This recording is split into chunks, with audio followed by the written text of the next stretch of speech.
لگیں مدتوں کی ریاضتیں تو بنی ہیں اپنی رفاقتیں، لگیں مدتوں کی ریاضتیں تو بنی ہیں اپنی رفاقتیں، تجھے یہ گماں کہ ملے گا وہ تجھے 4 دن کی نماز میں، یہ جو بے خودی کے ہیں راستے، یہ وہ پوائنٹ ہے، یہ جو بے خودی کے ہیں راستے یہ کسی کسی کے ہیں واسطے، جسے سہ سکے وہ عیاں کیا اسے چھوڑ دے جو ہے راز میں، بڑے جوش میں تیرا خون ہے فقط ایک کن فیکون ہے، بڑے جوش میں تیرا خون ہے فقط ایک کن فیکون ہے، تیری سب حدوں پہ محیط ہے یہ جو ضابطہ ہے نفاذ میں۔ واہ، اب کہنے کا مطلب کیا ہے؟ زبردست ٹرم ہے یہ زندگی کہ میں دنیا میں دیکھوں تو میری دنیا کی زندگی، میں مطالعہ کروں کہ زندگی دنیا سے پہلے کہاں تھی تو وہاں کی ایک زندگی، میں یہ سوچوں کہ جب میں یہاں سے کوچ کر جاؤں گا تو آگے کی ایک زندگی، پھر حشر کے میدان میں ایک فیز آف لائف، پھر حشر سے گزر کے ایک اور فیز آف لائف، پھر یہاں تک کہ ایٹرنل لائف جس کو ابدی زندگی کہتے ہیں، جو کبھی ختم ہونے والی زندگی نہیں ہے، ہمیشگی جس کو کہتے ہیں، وہ ایک الگ زندگی۔ اب یہ اتنی زندگیاں جو ہیں یہ ہم نے جینی ہیں باری باری، یعنی ایک ہوتی ہے اصلیت جس کو ہم کہتے ہیں ریالٹی، ایک ہوتا ہے فیکٹ جس کو ہم کہتے ہیں حقیقت، اور ایک ہوتا ہے ٹروتھ جس کو ہم کہتے ہیں سچ۔ میری ریالٹی اور آپ کی ریالٹی میں فرق ہو سکتا ہے۔ خدا کی ڈیفینیشن کیا ہے، تعریف کیا ہے؟ تو آپ کہیں گے تعریف کا مطلب ہے کہ اس کا تعارف بیان ہونا ہے، تعارف اس کو ہوگا جس کو اس کا عرفان ہے، اور عرفان اس کو ہے جو معرفت کا سفر طے کر چکا ہے۔ اب جس نے یہ سب کچھ نہیں کیا اس کو خدا کی تعریف کیا معلوم ہے؟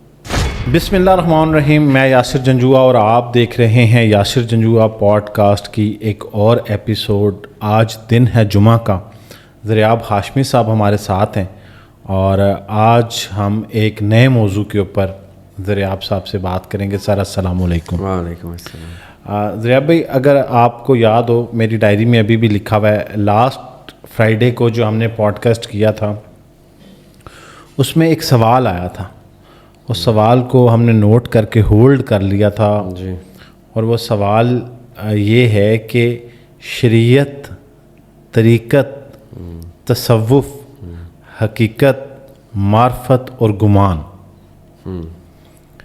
ان تمام میں فرق بتائیں۔ اس کی وجہ یہ ہے کہ ہمارے گزشتہ کئی ایپیسوڈز میں جتنے چیپٹرز ابھی تک ہم نے کور کیے ہیں، کہیں نہ کہیں ان ٹرمز کو ہم یوز کرتے رہے ہیں۔ تو مجھے بڑا اچھا لگا جب میں نے یہ کومنٹ پڑھا کہ کسی ایک شخص نے ان تمام چیزوں کو لکھ کے پوچھ لیا کہ ان میں ڈفرنس بتا دیں، اور بعض اوقات میں خود بھی تھوڑا کنفیوز رہتا ہوں ان میں۔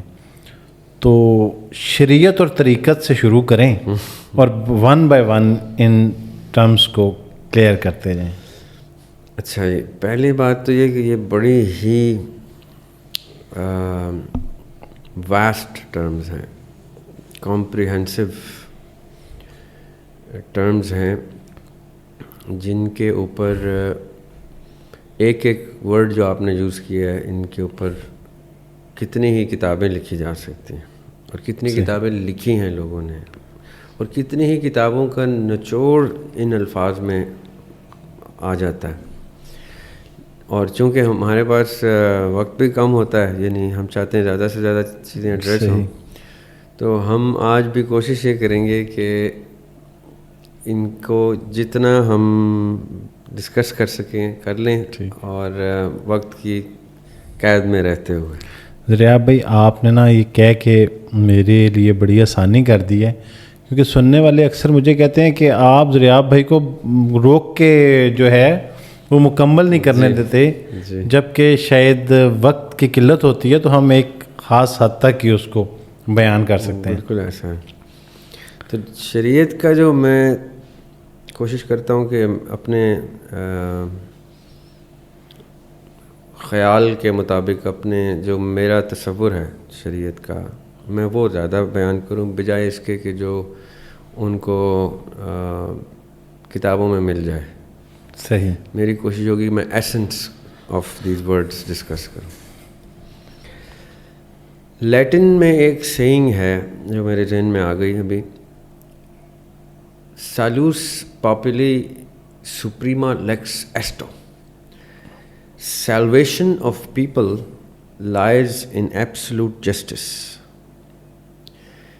اب salvation of people تو سمجھ آ جاتا ہے, but where does it lie? In absolute justice. اب absolute justice کیا ہے؟ یہ دو الفاظ ہیں, ان کو پہلے میں تھوڑا سا ایکسپلین کرتا ہوں تاکہ ہم شریعت پہ آئیں. جو تھیوری آف ریلیٹیوٹی ہے وہ یہ کہتی ہے کہ کوئی چیز بھی ایبسلوٹ ریسٹ پہ نہیں ہے مثال کے طور پہ, اور کوئی چیز ایبسلوٹ جیسے ہم کسی گاڑی میں جا رہے ہیں اور اس گاڑی میں ایک برتن ایک گلاس میں پانی ٹھہرا ہوا ہے دکھ رہا ہے ہمیں, تو وہ اس گاڑی کے اندر تو وہ ٹھہرا ہوا ہے, لیکن چونکہ وہ گاڑی ہی ہل رہی ہے چل رہی ہے وہ بھی موشن میں ہے, تو وہ ریلیٹیو اسٹیٹ آف ریسٹ میں ہے پانی, ایبسلوٹ اسٹیٹ آف ریسٹ میں نہیں ہے, کیونکہ اصل میں تو گاڑی بھی چل رہی ہے اور دنیا بھی گھوم رہی ہے اور یہ پوری کائنات حرکت میں ہے, تو ایبسلوٹ اسٹیٹ آف ریسٹ تو ایگزسٹ ہی نہیں کر سکتا. ٹھیک ہے. Relative state of rest exist کر سکتا ہے کہ یہ ریلیٹیولی یہ مائک ریسٹ پہ, اصل میں تو پورا پلانٹ گھوم رہا ہے, اس لیے ایبسلوٹ ریسٹ نہیں ہے. ٹھیک ہے. یہ میں نے کیوں بولا؟ کیونکہ ایبسلوٹ جسٹس کا مطلب ہے کہ کوئی ایسا انصاف جو کسی کی شاخ نہیں ہے یا کسی سے اس کا منسلک نہیں ہے, اس سے منسلک کوئی چیز یا اس سے ملتی جلتی کوئی چیز بنائی جا سکتی ہے, وہ ایبسلوٹ انصاف ہے. تو میرے تصور کے مطابق اگر کوئی انصاف ایبسلوٹ ہے تو وہ صرف رب کی ذات کے پاس ہو سکتا ہے, وہ رب کے ہاں ہو سکتا ہے. اب اس سے اگر کوئی انصاف کا سسٹم ڈیرائیو ہوگا تو وہ ریلیٹیو اسٹیٹ آف جسٹس ہوگا, وہ ایبسلوٹ نہیں ہو سکتا. ایبسلوٹ جسٹس صرف رب کے حشر کے دوران, میدان حشر میں, قیامت کے دن, روز حساب کے دن, وہاں ایبسلوٹ جسٹس کی تصور کیا جا سکتا ہے. یہاں پہ جو جسٹس کا سسٹم ہوگا وہ اس سے ڈیرائیو کر کے ایک relative system of justice establish کیا جائے گا. یہ میرا تصور ہے ایبسلوٹ جسٹس کے بارے میں.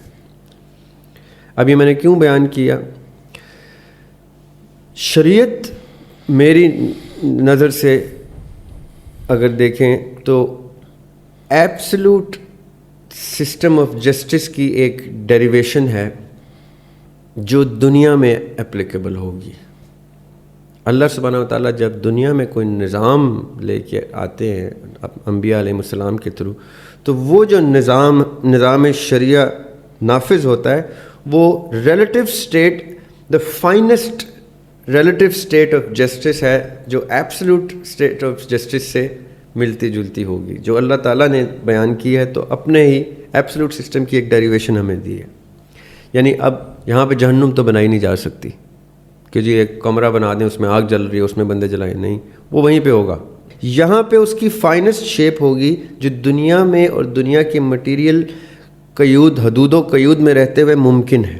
تو شریعت اس سسٹم کا نام ہے جو اللہ تعالیٰ نے اپنے سسٹم آف جسٹس کے پیرلل یہاں بنا دیا. اب اس کی میں مزید ایکسپلینیشن میں بہت سی چیزیں ڈسکس کر سکتا ہوں, لیکن بیان کرنے کے لیے اب شریعت میں چونکہ نظام ہے جس نظام پہ پوری ریاست عمل میں آئے گی, وہ انفورس ہوگا, تو اس کے اوپر چلتے ہوئے فائنسٹ ایگزامپل جو بنے گی آقا علیہ الصلوۃ والسلام کی سیرت طیبہ ہے جیسے, وہ طریقت ہے کہ ایسے سسٹم میں رہنا ہے تو کس طریقے سے رہنا ہے, کھانا پینا سونا جاگنا معاملات زندگی جنگ و جدل امن سب کچھ جس طریقت سے کرنا ہے وہ اسوہ حسنہ ہے آقا علیہ الصلوۃ والسلام کا. وہ ہے طریقت جس کی شاخیں ہم مختلف فرقوں میں اور مختلف فقہ کی کتابوں میں دیکھ سکتے ہیں کہ فلاں لوگ طریقت کے ایسے انداز پہ چلتے ہیں، فلاں طریقت کے ایسے انداز پہ چلتے ہیں، فلاں طریقت کے، جو تمام کے تمام اسوہ حسنہ سے جا کے جڑتے ہیں. صحیح. تو شریعت اور طریقت کا تو ایک بریف چھوٹا سا آپ کو خلاصہ جو میں دے سکتا ہوں وہ یہ ہے کہ شریعت از اے سسٹم اینڈ طریقت is how to live in that system. صحیح. How to go by laws, rules, regulations, سب کچھ اس شریعت کے ہوں گے. پریکٹس اس کی طریقت ہوگی، اور طریقت جو ہے وہ اس نمونے سے، اس ایگزامپل سے لی جائے گی جو آقا علیہ السلام نے اپنی زندگی کی صورت میں ہمارے لیے چھوڑا ہے. تو یہ شریعت اور طریقت کی میں آپ کو سمپل. اچھا، اب اس میں جو نیکسٹ چیز تھی وہ تصوف تھا.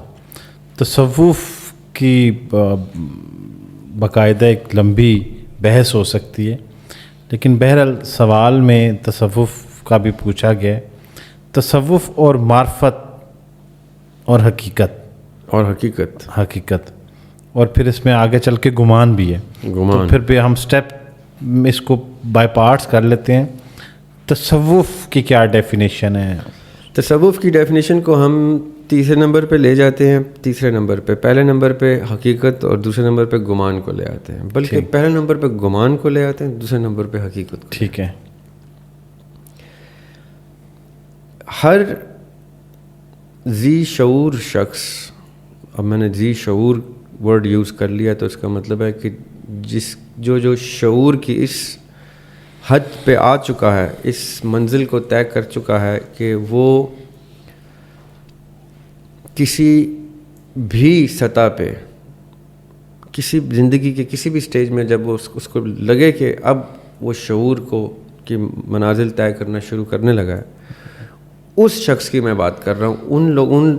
اس میجورٹی کو نکال دیں، اب آپ میجورٹی آف دا پلانٹ کو نکال دیں جو شعور کی ابتدا کو نہیں پہنچے ابھی، چاہے وہ عمر کی وجہ سے نہیں پہنچے، کم عمر ہے، یا چاہے وہ پکی عمر میں آنے کے بعد بھی شعور کو نہیں پہنچے. ہم ان لوگوں کو اس جواب سے تھوڑی دیر کے لیے ان سے معذرت خواہ ہیں کہ ان کو ہم اس میں شامل نہیں کر رہے. مستثنا ہے وہ، بلکہ ان کو اس چیز کا استثناء دے دیتے ہیں کہ اب ایک ذی شعور شخص ہر چیز کے بارے میں جو اس کے مشاہدے سے گزری ایک رائے مرتب کرتا ہے ہر چیز کے بارے میں. اگر آپ کسی ذی شعور شخص سے کسی بھی چیز کے بارے میں پوچھیں، وہ چیز جو اس کے مشاہدے سے گزری ہے یا اس کے مطالعے سے گزری ہے، وہ اس کے اوپر ایک رائے مرتب کر کے بیٹھا ہوتا ہے. یہ اس کے شعور کی پہچان ہوتی ہے. ضروری نہیں ہے کہ وہ رائے اس کی اپنی ہو، وہ کسی استاد کی رائے کو بھی لے کے چل سکتا ہے، یا اگر وہ شعور کی اعلیٰ منازل طے کر چکا ہے تو وہ اپنی رائے بھی اسٹیبلش کرتا ہے. اساتذہ کی تعلیمات سے بھی، اپنے مشاہدے سے بھی ایک رائے مرتب کرتا ہے ہر سوال کے جواب میں یا ہر چیز کے بارے میں جو چیز اس کے سامنے رکھی جائے. یہ جو رائے ہوتی ہے، اس میں دو چیزیں میں ابھی ڈسکشن میں لانا چاہتا ہوں. دو چیزیں، ایک اس کی تحقیق جس کی بیس پہ اس نے یہ رائے مرتب کی. اب تحقیق کیا ہوتی ہے؟ ان حقائق کی تلاش جو مصدقہ ذرائع سے ملتے ہوں یا جن کی تصدیق کی جا سکتی ہو. حقائق کا مطلب ہے کہ یعنی ایک ہوتی ہے اصلیت جس کو ہم کہتے ہیں ریئلٹی، ایک ہوتا ہے فیکٹ جس کو ہم کہتے ہیں حقیقت، اور ایک ہوتا ہے ٹروتھ جس کو ہم کہتے ہیں سچ. میری ریئلٹی اور آپ کی ریئلٹی میں فرق ہو سکتا ہے. صحیح. جو آپ کو دکھ رہا ہے وہ آپ کو دکھ رہا ہے، ایسا نہیں ہے کہ آپ کو کچھ اور دکھ رہا ہے اور مجھے وہ کچھ اور دکھ رہا ہے. میں بھی جھوٹ نہیں بول رہا، آپ بھی جھوٹ نہیں بول رہے. آپ کی ریئلٹی بھی آپ کے لیے درست ہے، میری ریئلٹی بھی میرے لیے درست ہے. اب وہ آپ کی اصلیت ہے، میری اصلیت ہے. ان دونوں کے مابین جہاں جہاں چیزیں کامن ہوں گی، آپ کی ریئلٹی اور میری ریئلٹی کو سامنے لانے پہ جو چیزیں کامن ہوں گی وہ حقیقت ہوگی، وہ حقائق ہوں گے، فیکٹس ہوں گے. باقی چیزیں سائڈ پہ کر دیں گے, کامن چیزوں کو حقائق کے زمرے میں لے آئیں گے, حقیقت کے زمرے. ٹھیک ہے. پھر آپ کے حقائق اور میرے حقائق کو ساتھ جوڑیں گے تو جو چیزیں کامن نکلیں گی وہ سچ ہوگا, اور ہمارا سچ اور دنیا کے مختلف کونوں کے تمام جتنے بھی سچ ہیں ان کو قریب لائیں گے تو اس کو یونیورسل ٹروتھ کہتے ہیں. Reality, fact, truth, universal truth, اصلیت, حقیقت, سچ اور یونیورسلی اکلیمڈ, گلوبلی اکلیمڈ سچ. یہ جو حقیقت آپ نے بیان کی یہاں پہ گمان کے ساتھ, ایک چیز میں نے آپ سے کہا کہ تحقیق, اس کی رائے کہ وہ محرکات ہیں, وہ اجزاء ہیں, وہ عوامل ہیں جن سے رائے مرتب ہوئی. دوسری چیز ہے جو اس کی تحقیق سے بالا ہے, صحیح, وہ اس کا ایکسیس ہی نہیں اس کی تحقیق میں. جیسے مثال کے طور پہ جنت کا تصور, اس میں تحقیق نہیں کی جا سکتی کیونکہ اس کی حقیقت جو ہے وہ الفاظ, جملوں کے بیچ میں اس کی تاثیر میں سے ڈھونڈی جا سکتی ہے کہ جنت کا تصور کیا ہو سکتا ہے. جنت کسی نے دیکھی نہیں کہ کوئی ڈسکرائب کر سکے, یا کوئی جا کے ویریفائی نہیں کر سکتا, تصدیق نہیں کر سکتا. صحیح. ایسی چیزوں کے بارے میں پھر تحقیق نہیں ہوتی, پھر گمان کا سفر شروع ہوتا ہے. اور گمان آپ کی مشاہدات پر مبنی نہیں ہے, گمان آپ کے مطالعے پر بھی اتنا منحصر نہیں کرتا, گمان آپ کے تصور کے اوپر مبنی ہوتا ہے. آپ کا تصور ان تمام مشاہدات, مطالعے, تجربات, تجزیات, ان سے مل کے اس تصور کی پختگی اسٹیبلش ہوتی ہے. جیسے میں نے کہا نا, ایک باشعور شخص کا تصور اپنی منازل, شعور کے منازل طے کرتے کرتے اس کا تصور اتنا پختہ ہو جاتا ہے کہ لوگوں کو اس کے تصور پہ یقین آ جاتا ہے. ایمان کی حد تک, عقیدے کی حد تک اس کا تصور لوگوں کے اوپر مسلط ہو جاتا ہے. مثال کے طور پہ آج کسی بھی پڑھے لکھے شخص سے, آپ مسلمان سے جنت کا تصور پوچھ لیں, کسی ہندو سے ان کی سورگ کا تصور پوچھ لیں, کسی کرسچن سے اس کے ہیون پیراڈائز کا تصور پوچھیں, تو وہ عقیدے کی طرح آپ کو جنت کا تصور بیان کریں گے. کیوں؟ کیونکہ ان کی کتب, ان کی تعلیمات, ان کی زندگیاں جس پہ بیس کرتے ہیں وہ سارے مشاہدات اور ان کی تعلیمات سب کچھ ایک تصور کو اتنا پختہ کر دیتے ہیں کہ وہ اس جنت کے پیچھے ساری زندگی وقف کرتے ہیں, ڈیزائن کرتے ہیں کہ میں نے زندگی ایسے رکھنی ہے کہ مجھے وہ جنت ملے جس کا تصور میرے پاس ایگزسٹ کرتا ہے. اب یہ جو تصور ہے یہ اس کے گمان کا بسیرا اس تصور میں پایا جاتا ہے کسی بھی باشعور شخص کا. اب یہ گمان ہو سکتا ہے حقیقت سے کوسوں دور ہو, لیکن یہ اس زون کی گفتگو ہے جس کی تصدیق اس زندگی میں ممکن نہیں. تو کسی شخص کا گمان ایک ایسی حقیقت کو جنم دیتا ہے جو اس کے لیے حقیقت بن کے ابھرتی ہے. مطلب ہم کہتے ہیں, یہ بڑی پریولنٹ بات ہے ہمارے دین میں, مذہب میں, کہ جیسا تمہارا گمان ہے ویسا تمہارا رب, یا جیسا تمہارا گمان ہے ویسا تمہارا انجام ہے. ٹھیک ہے. اس کا مطلب کیا ہے کہ میری زندگی کی حقیقت میرے گمان میں ریفلیکٹ ہونا شروع ہو گئی ہے, نظر آنا شروع ہو گئی. اب میں گفتگو بھی کروں گا تو ایسے وثوق سے کروں گا جیسے کہ میں وہ دیکھ کے بیان کر رہا ہوں. میرا گمان پھر میرا عقیدہ اور ایمان کی حد تک پہنچ گیا, یعنی میرے تصور کو اتنی پختگی مل گئی ہے کہ میرا گمان حقیقت بن کے مجھے دکھائی دیتا ہے. اب میں نے کیوں کہا کہ اس کو ہم تصوف کے بعد رکھیں گے, کیونکہ آپ نے بیچ میں معرفت ورڈ بھی یوز کیا. ہاں جی. تصوف کیا کہتا ہے کہ تمہارا گمان, تمہارا اصلیت, تمہاری حقیقت, تمہارا سچ, یہ سب چیزیں تمہیں ان کا ایکسیس مل سکتا ہے, تمہارے پاس اس کا ایکسیس موجود ہے. تصوف کا کلیم ہے، یہ بہت زور آور کلیم ہے. یعنی وہ کہتے ہیں کہ اس میں پھر شک کی گنجائش نہیں ہے. کیوں؟ کیونکہ معرفت جو ورڈ وہ یوز کرتے ہیں وہ اس کا مطلب ہی یہ ہے کہ کسی چیز کا آپ کو اس طرح سے علم ہو جانا.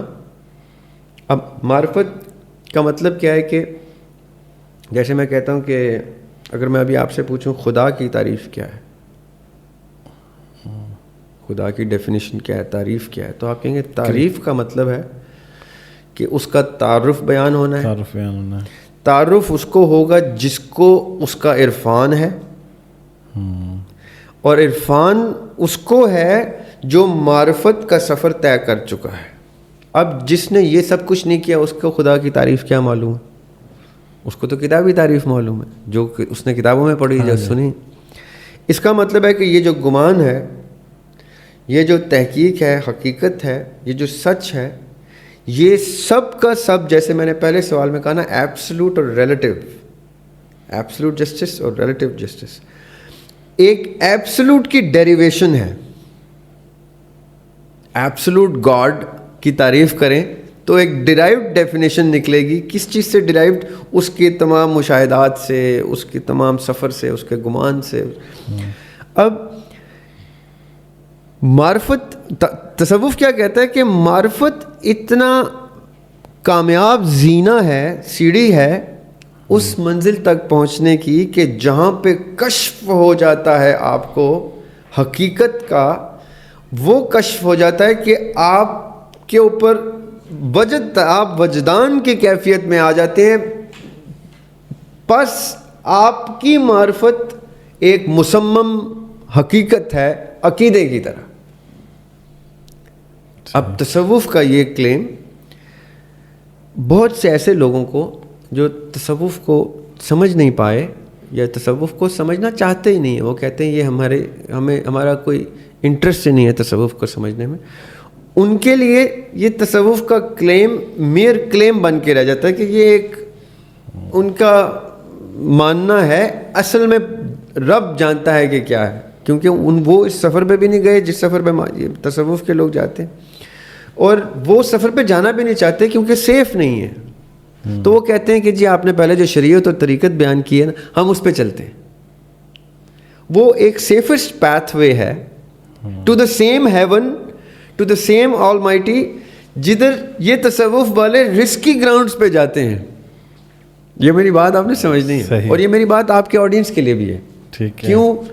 کیونکہ تصوف کا بڑا انٹرسٹ ہے آپ کے آڈینس میں، لیکن میرے اندازے میں تصوف ایسا ہی رستہ نہیں ہے جو ہر کسی کے لیے ہے. وہ میں نے ایک شعر لکھا تھا، میں آپ کو کچھ 2-4 شعر سناتا ہوں. علامہ اقبال کی غزل ہے، کبھی اے حقیقت منتظر نظر آ لباس مجاز میں. اقبال کے ڈائلیکٹ دیکھیں آپ. کبھی اے حقیقت منتظر نظر آ لباس مجاز میں، کہ ہزاروں سجدے تڑپ رہے ہیں میری جبین نیاز میں. نہ کہیں جہاں میں اما ملی، نہ کہیں جہاں میں اما ملی، جو اما ملی تو کہاں ملی، میرے جرم خانہ خراب کو تیری عفو بندہ نواز میں. واہ. اب یہ اقبال کہہ رہے ہیں، تو میں نے اقبال کی اس غزل کی زمین میں کچھ شعر کہے ہیں جس میں آپ کے اس پوائنٹ کو میں ٹچ کرنا چاہتا ہوں. نہ ہو پیرہن کوئی خاک کا. اب میں اقبال کی زمین میں انٹر ہو رہا ہوں، استاد کی زمین جرت کر رہا ہوں. نہ ہو پیرہن کوئی خاک کا، ہٹے ابر جب بھی فراق کا، حد انتہا پہ ہو جستجو، نہ ہو آرزو بھی لحاظ میں. تیرے خال و خد جو بیاں ہوئے وہ تو ہر نظر پہ عیاں ہوئے. تیرے خال و خد جو بیاں ہوئے وہ تو ہر نظر پہ عیاں ہوئے. مجھے تجھ سے ہی یہ طلب ملی تو دکھا مجھے جو ہے راز میں. اب جب ہم اس طرح کی جرت کرتے ہیں کوشچن کی، تو نیچرلی جواب بھی اسی ڈائلیکٹ میں آنا شروع ہو جاتا ہے. لگیں مدتوں کی ریاضتیں تو بنی ہیں اپنی رفاقتیں، لگیں مدتوں کی ریاضتیں تو بنی ہیں اپنی رفاقتیں، تجھے یہ گماں کہ ملے گا وہ تجھے 4 دن کی نماز میں. یہ جو بے خودی کے ہیں راستے، یہ وہ پوائنٹ ہے، یہ جو بے خودی کے ہیں راستے یہ کسی کسی کے ہیں واسطے. جسے سہ سکے وہ عیاں کیا، اسے چھوڑ دے جو ہے راز میں. واہ. بڑے جوش میں تیرا خون ہے، فقط ایک کن فیکون ہے. بڑے جوش میں تیرا خون ہے، فقط ایک کن فیکون ہے. تیری سب حدوں پہ محیط ہے یہ جو ضابطہ ہے نفاذ میں. واہ. اب کہنے کا مطلب کیا ہے کہ تصوف کا سفر ایک خطرناک سفر ہے. آلریڈی ہم پل صراط پہ چل رہے ہیں، شریعت اور طریقت کو نبھاتے نبھاتے ہم گرتے رہتے ہیں، کبھی پل صراط کے اس طرف، کبھی پل صراط کے اس طرف. لوگ تصوف اس سے بھی ایک تھن مارجن کے اوپر چلنے کی جب ٹھانتے ہیں، جب کوشش کرتے ہیں تو مجھے ڈر لگتا ہے. میں کہتا ہوں رستہ تو نہایت خوبصورت ہے، اللہ سے لو لگانے کا رستہ ہے، رب کی معرفت کا رستہ ہے، خود کی معرفت کا رستہ ہے، تخلیق کی لیکن اتنا سخت رستہ ہے یہ کہ اس پر بڑے بڑے گئے اور گرتے دکھائی دیے. اچھا، اب یہ ہم نے شریعت، طریقت، تصوف، معرفت، حقیقت اور گمان، یہ اس کو سمرائز کرنے کی کوشش کی. ہاں جی. میرے خیال سے اس سے زیادہ جو جاننا چاہے اس کے لیے، جیسے آپ نے شروع میں کہا، پھر اپنے ایک تحقیق کے سفر میں آپ کو جانا پڑے گا. ضیاب بھائی، اس کے ساتھ ایک دوسرا، کیونکہ یہ 2 کوشچن اس پوڈ کاسٹ میں نے رکھے ہیں کیونکہ ان کے تفصیلی جواب یقیناً چاہیے تھے. تو دوسرا سوال یہ بڑا ہی کامن ہے، اور ہمارے جتنے بھی ایپیسوڈ اب تک ریکارڈ ہوئے ہیں ان میں یہ ایک کوشچن کامنلی پوچھا گیا ہے کہ برزخ کو ایکسپلین کر دیں. تو برزخ کے اوپر اگر آپ، آلریڈی ہم اس پہ بات کر چکے ہیں، باوجود اس کے اب لوگوں کا اتنا اصرار ہے تو مجھے لگتا ہے شاید کچھ رہ گیا تھا. تو اس پہ تھوڑی سی اگر اصل میں آپ کے یہ سارے جو ٹاپکس ابھی تک ہمارے پوڈ کاسٹ میں چلے ہیں نا، یہ ریوالو ہوتے رہیں گے، یہ آتے رہیں گے، کیونکہ جیسے ابھی ہم نے کوشچن کے آنسر میں ڈسکس کیا کہ یہ اتنے کمپریہنسو ٹرمز ہیں کہ اس کی ایکسپلینیشنز میں، اس کے اپنے اپنے تصور میں لوگوں کی عمریں گزر گئی ہیں، لکھ لکھ کے، پڑھ پڑھ کے. ابھی ہم نے کشف وجد اور نیت کو ٹچ نہیں کیا. جی جی جی جی. کشف کو میرے خیال میں اگر ہم شروع کر دیں تو ایک الگ ہی پوڈ کاسٹ ہے. جی جی جی. اور وجد کو، کشف کو، نیت کو تو یہ بڑے اچھا. یہ کامنٹس میں یہ سوالات ہیں جی جی، لیکن میں اس حقیقت سے واقف ہوں کہ ان کی ڈیٹیل میں جانا بڑا مشکل اور بڑا وقت چاہیے اس کو، اس کے لیے پھر ایپیسوڈز چاہیے. تو بہرحال برزخ کے اوپر، برزخ کے اوپر ہم یہ تھوڑا اس لیول پہ صرف برزخ کو ڈیفائن کرنے کی کوشش کرتے ہیں کہ زندگی کئی رنگوں میں پائی جاتی ہے، کئی فیزز میں پائی جاتی ہے زندگی، اور اتنی زبردست ٹرم ہے یہ زندگی کہ میں دنیا میں دیکھوں تو میری دنیا کی زندگی، میں مطالعہ کروں کہ زندگی دنیا سے پہلے کہاں تھی تو وہاں کی ایک زندگی، میں یہ سوچوں کہ جب میں یہاں سے کوچ کر جاؤں گا تو آگے کی ایک زندگی، پھر حشر کے میدان میں ایک فیز آف لائف، پھر حشر سے گزر کے ایک اور فیز آف لائف، پھر یہاں تک کہ ایٹرنل لائف جس کو ابدی زندگی کہتے ہیں، جو کبھی ختم ہونے والی زندگی نہیں ہے، ہمیشگی جس کو کہتے ہیں، وہ ایک الگ زندگی. اب یہ اتنی زندگیاں جو ہیں یہ ہم نے جینی ہیں باری باری. ان میں سے ایک فیز ہے برزخ کا، وہ بھی ہماری زندگی کا شاید سب سے ضروری پل ہے کہنے کو، اور لوگوں کی وہاں زندگیاں گزرنی ہیں. کیونکہ اگر برزخ کو نہ سمجھے ہم تو ہم نے اس زندگی میں ایک بہت ضروری عنصر جو ہے مس کر دیا. کیونکہ برزخ وہ فیز ہے، اس کو میں تھوڑا سا سمپلیفائی کرنے کی کوشش کرتا ہوں تاکہ سب سمجھ جائیں کہ میری عالم ارواح کی زندگی تو مجھے نہیں یاد، اگر آتی بھی ہے یاد تو وہ ایسے جھلکیاں دکھاتی ہے کہ جن کو میں تصور میں لاتے ہوئے قیاس کو مضبوط کرتا ہوں کہ میرا قیاس اتنا، جیسے میں اندھیرے میں بھی نشانہ لگاؤں تو وہ جگہ پہ جائے، تو جگہ پہ نہ بھی جائے تو اس کے قریب ضرور پہنچے. تو قیاس اتنا مضبوط اور پختہ کرنا ہے کہ اس قیاس کو حقیقت کے برابر رکھا جائے تو بہت قریب ہونا چاہیے. تو ارواح کی زندگی کے تو قیاس میں کر سکتا ہوں. برزخ کی زندگی قیاس سے خالی ہے. برزخ کی زندگی میں ڈائریکٹلی پروجیکٹ کر سکتا ہوں. میں نے جو کچھ اس زندگی میں کرنا ہے پلانٹ ارتھ کے اوپر، عالم اسباب میں، اس کا نتیجہ حشر کا تو بعد میں آئے گا، برزخ میں مجھے امیڈیٹلی مل جائے گا. میرے مرتے ہی یا تو میں برزخ میں انٹر ہی نہیں ہوں گا، ٹھیک ہے. کیونکہ شہید جو ہے اس کے بارے میں یہ کہا جاتا ہے قرآن میں اور قرآنی تعلیمات میں کہ شہید کو ہم یہاں سے ایک دم جنت میں لے جاتے ہیں. وہ پھر کچھ نہیں دیکھتا، وہ کوئی اور فیز نہیں دیکھتا، وہ سیدھا جنت میں اترتا ہے. اب یہ تو ایک انٹری کا ٹکٹ نظر آ گیا مجھے، جس کی طلب مجھے ہر وقت رہتی ہے کہ چلو یہ ایک انٹری کا ٹکٹ ہے جو مجھے ڈائریکٹلی، وہ کیا کہتے ہیں، نان سٹاپ ٹکٹ دے دے گا، کہیں پہ میں نے اترنا نہیں ہے. صحیح. لیکن ضروری نہیں ہے کہ ہر شہادت کا خواہاں شہادت لے سکے. تو اس نے خالی شہادت کے جنت کے ٹکٹ کو تصور میں رکھتے ہوئے زندگی خراب نہیں کرنی. اس نے اپنی زندگی اس رستے پہ رکھنی ہے. شہادت ویسے بھی انہی رستوں میں پائی جاتی ہے، شہادت دوسرے رستوں میں ملتی بھی نہیں ہے. شہادت ان رستوں میں پائی جاتی ہے جن رستوں کا انجام شہادت نہ بھی ہو تو برزخ میں نہایت خوبصورت ہو. اب وہ میں کیوں یہ بار بار زور دے رہا ہوں، برزخ is the direct projection of our life here. جو کچھ میں نے یہاں کرنا ہے، اگر میری زندگی مثالی ہے تو برزخ میرے لیے جنت کا ٹریلر ہے.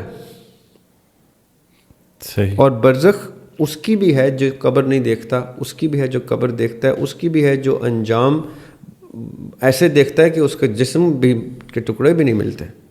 ایسے بھی ہوتا ہے کہ خدا نہ خواستہ کہیں پہ کوئی بلاسٹ ہو گیا تو کیا معلوم کہاں گیا وہ شخص، یا کچھ اور ایسا واقعہ ہو گیا جس میں اس کو کچھ کفن بھی نصیب نہیں ہوا.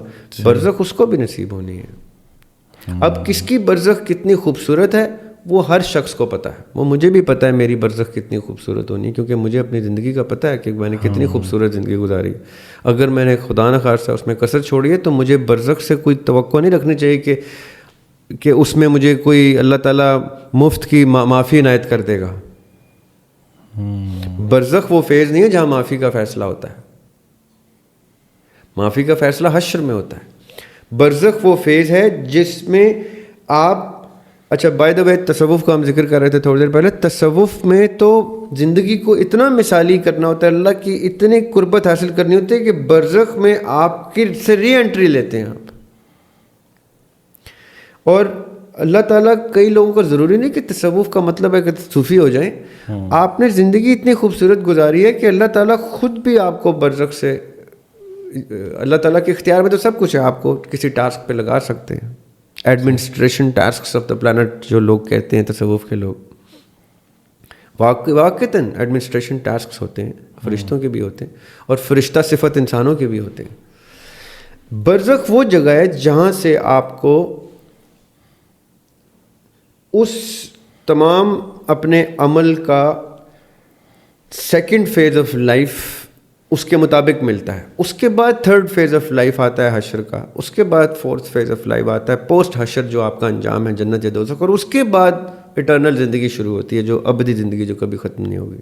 جیسے اقبال نے کہا تھا کہ تیرے آزاد بندوں کی نہ یہ دنیا نہ وہ دنیا, یہاں مرنے کی پابندی وہاں جینے کی پابندی. یعنی وہ اٹرنل لائف ہے, ادھر مرنا ہی کسی نے نہیں ہے, موت کو ترسیں گے. یہاں زندہ ہی نہیں رہنا, یہاں زندگی کو ترسیں گے. تو آزاد لوگ کیا کریں, ادھر بھی ترس رہے ہیں ادھر بھی ترس رہے ہیں. دا پوائنٹ از کہ برزخ ایک مقام ہے جہاں پہ آپ خود نہ بھی ہوں ان یور شیپ, آپ کی روح کا بسیرا رہے گا. اب ایک کوشچن آتا ہے, ایک یہ سیکنڈ ڈگری کوشچن ہے, مطلب ہائر ڈگری کوشچن ہے. اس کے بعد ایک اور 2 کوشچنس کی تو ڈگریز اوپر جاتی جائیں گی. میں ایک کوشچن ایک ڈگری اوپر کا تصوف کے حوالے سے رکھ دیتا ہوں کہ اگر عالم ارواح میں روح کا بسیرا ہے, عالم برزخ میں روح کا بسیرا ہے, تو پھر برزخ میں مشکل فیز روح تو نہیں دیکھ سکتی. یہ کتنا خوبصورت کوشچن ہے. ٹھیک ہے, کیونکہ روح تو پرواز کر چکی ہے. صحیح. تو برزخ میں ارواح صرف ان کی ہوں گی جن کو ری انٹری ملے گی, ورنہ آپ ایک ایسی اسٹیٹ میں موجود ہیں جہاں پہ آپ کے پاس روح نہیں ہے اور آپ سفر کر رہے ہیں. کیونکہ درد محسوس کرنے کے لیے روح کی ہونے کی ضرورت نہیں ہے. تو چاہے وہ قبر کا عذاب ہو, چاہے وہ اور کسی قسم کا خدا نخواستہ عذاب ہو جو مرنے کے بعد ہے, وہ برزخ میں ہم خود فیس کر رہے ہوں گے. قرآن پاک میں اللہ تعالیٰ کہتے ہیں کہ جب یہ مریں گے اور ان کو پتہ چلے گا کہ یہ کیا کر رہے ہیں, تو یہ اللہ تعالیٰ سے منت کریں گے, ریکویسٹ کریں گے کہ یا اللہ ہمیں ریئلائز ہو گیا ہم نے کیا کیا ہے, ہم سمجھ, ہمیں واپس بھیج. تو قرآن پاک کی آیت کہتی ہے اور وہ واپس نہیں جا سکیں گے کیونکہ ہم نے برزخ کی دیوار لگا دی ہے. یہ قرآن پاک کی آیت ہے جس میں برزخ مینشنڈ ہے. اب یہ برزخ کی دیوار کا مطلب یہ ہے کہ یعنی برزخ سے روک دیا ہے, مطلب کہ ادھر وہ سٹک ہیں اور منت سماجت پہ آ گئے ہیں. صحیح. کہ اب ہم کیا کر گئے ہیں, ہمیں واپس جانے دیں, ہم اب بہتر کریں گے. یہ واپس جانے دیں کا جو سوال ہے اس لیے کیونکہ ان کے سامنے روحیں واپس جا رہی ہوں گی, وہ جن کو اللہ تعالیٰ اجازت دے رہے ہوں گے, جو گریٹس کی روحیں. یہ دیکھیں گے کہ ہم تو پھنس گئے ہیں, ہم کیا کر رہے ہیں. ان کو پھر اللہ تعالیٰ کہتے ہیں کہ ان کے پاس اب کوئی چانس نہیں ہوگا, اب یہ مشکلات دیکھیں گے. تو برزخ وہ فیز ہے, وہ جگہ ہے, وہ مقام ہے جہاں پہ دعا میری سب کے لیے یہ ہے کہ اللہ تعالیٰ سب کی وہ منازل سٹیپ بائی سٹیپ, جو منازل نہیں مقام آسان کریں اور اچھی سے اچھی گمان کی منزل پہ پہنچائیں. لیکن ممکن وہ تبھی ہے جب وہ اپنی زندگیاں اس کے اوپر بیس کریں. آئی ہوپ کہ ہم نے برزخ کو اتنا ایلیبوریٹ کر دیا. میرے خیال سے کافی, کیونکہ اس سے پہلے بھی ایک پوڈ کاسٹ ہے برزخ کے اوپر بڑی تفصیلی بات ہوئی ہے. تو میں کیونکہ مجھے تو ریکال ہو رہا ہے کہ اسی طرح کی گفتگو بھی اس میں موجود ہے. جس نے اس سے ڈیٹیل اگر کوئی سننا چاہ رہا ہے تو اس پوڈ کاسٹ پہ جا سکتے ہیں. آج کے یہ 2 سوالات تھے اور ان دونوں کو ڈیٹیل آنسر کیا. اکثر آپ لوگ کہتے ہیں کہ پوڈ کاسٹ کو طویل کریں, اور چیلنج یہ آتا ہے کہ کوشچن تو میرے پاس موجود ہے لیکن وہ اگین پھر 1 گھنٹے کا ہے, تو وہ ہم نیکسٹ پہ رکھیں گے. وہ ہم نے جو لاسٹ پوڈ کاسٹ میں ڈسکس کیا تھا اور وہ کوشچن یہ تھا کہ ٹائم ٹریول والا. تو ٹائم ٹریول کے لیے جو ہمارا نیکسٹ پوڈ کاسٹ آئے گا انشاءاللہ نیکسٹ فرائیڈے کو, وہ ٹائم ٹریول کے اوپر ہوگا. اور ٹائم ٹریول کے ساتھ ہم کچھ اور چیزیں کنیکٹ کر لیں گے. آپ اس پوڈ کاسٹ کے کامنٹ سیکشن میں سجیسٹ کر سکتے ہیں جو اس سے ریلیونٹ ہوں. تو آج کے لیے دریاب بھائی آپ کا بہت بہت شکریہ, تھینک یو سو مچ. اور نیکسٹ فرائیڈے آپ سے دوبارہ ملاقات ہوتی ہے انشاءاللہ. جزاک اللہ.